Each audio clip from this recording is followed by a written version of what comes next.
9 sector 31 Assam rifle Lilong Haoreibi college अमदी Lilong united club का खुशमनरगा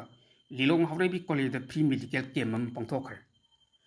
मियोय चा कया सरुक यादुना पांथोखिबा फ्री मेडिकल कैम्प अदुगा मरी लेनेना लिलोंग हावरेबी कॉलेज की principal professor MDA Satar Saha अमदी लिलोंग यूनाइटेड क्लब की कन्वेनर सजात बुया मयुमना वाफम कया मीडिया की खुथांग फोंथोरक्की ngasi 5 October 2025 जायफोरबो नुमिनदासिदा लिलोंग हावरेबी कॉलेज दा 9 sector 31 Assam rifle अमदी Lilong Haoreibi college का पुन्ना सिंदुना फ्री मेडिकल कैम्प अमा पांथोकली फ्री मेडिकल कैम्प असी पांथोकपगी मरमदी लमदम सिदा लैरिबा लायरबा प्रजासिंग बेसिक हेल्थ केयर पीबा ngamdaba सिंगदा प्रॉपर हेल्थ केयर पीनबगीदमक्ता पांथोकजबनी मसिगी पांथोकपसी nasi numit mari mangani ki mamang dagi 31 Assam Rifle ki Colonel Singh Laga ikoi ki Lirong Harebi College da sugumba free medical camp ma pangthoksi haina haijaraba dagi masidi afaba thabangni khanduna 31 Assam Rifle ki personnel singa ikoi Lirong Harebi College ki student union amadi teaching and teaching staff ko punna sinduna pangthokjabani amadi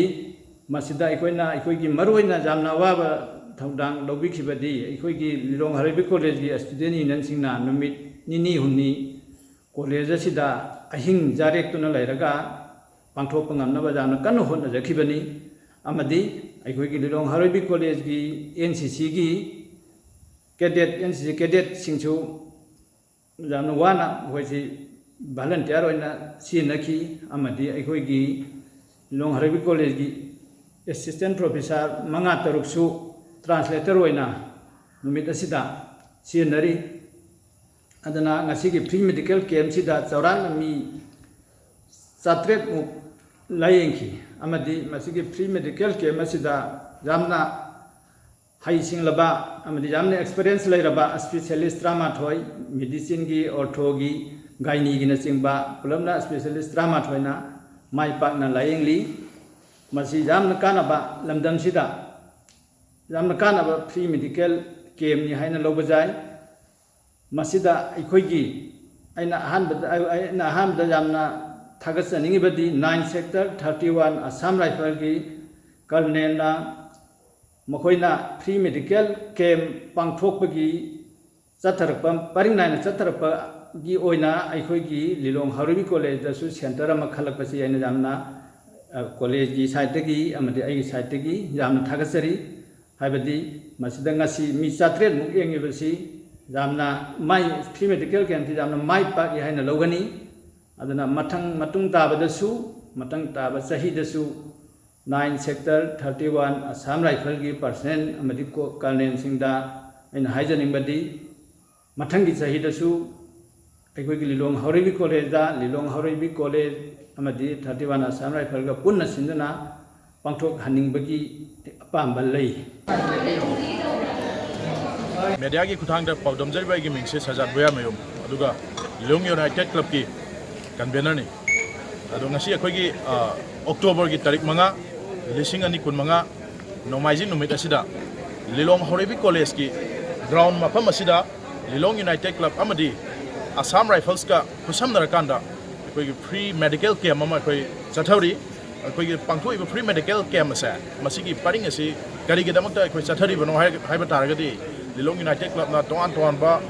koi ki klil Lirong mission gi saruk amoina tinjang kaijang daba masamo baba adumba khunai amo orekna bagi pandam maduda koi toan ba activity kaya to khaba maduda koi tinjang kaijang daba koi na da yek thaba lunan ba madugi tangkak amoina koi free medical camp gi khongjang amusoi koi tangkak kaya thone koi changchilakre je kudamoina koi Assam Rifles ka pulla kanda Lirong Harebi mai lekai da mamang thakta koi medical camp koi pangthokre aduga Lironggi si ubak thong makhada adagi taren makhong da ton ba koi ki doctor specialist kaya ko rakanda koi kachin koya sinma thungna koi changchilak libne tare koi pre medical camp ase ngasi machu koi Lirong Harebi College ki ground mafam asida koi mayam gi kudong chaba khare yenga kanda koi ki kudong chana wi da makta koi free treatment free medical camp ase koi Lirong Assam Rifles maruena moiga coordinator kanda Lilong united club ने initiate तौरकांदा हाइबा अखोई pre medical camp असी अखोई junction मने मसिदै सिदा मरुएना अखोई doctor specialist का मपालमदगी लेंबिराकांदा अना Laing क्या अखोई हुजिक चथरी मसिदै सिदा मरुएना स्पेशल अवेलेबल ओइरिसि gynaecologist skin specialist ENT specialist अदुगा paediatrician ऑर्थोपेडिट्रियन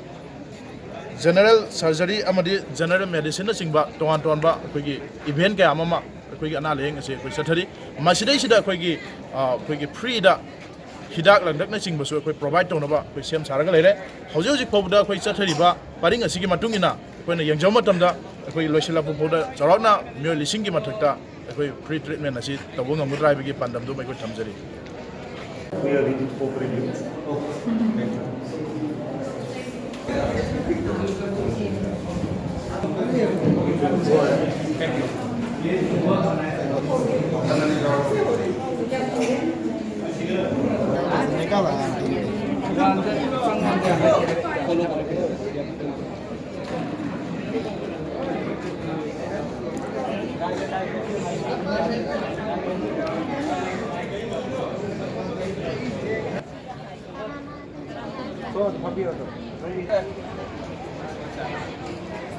Wait all ko room number asi ko ame udah wait all adu room number 3 da salo ko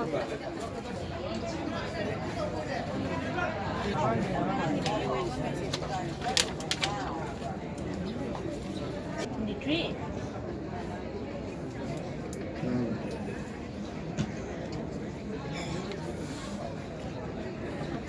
Ele é para o carro. Jangan. वो कभी नहीं अंग्रेजी भी ये राजनीति वाले लोग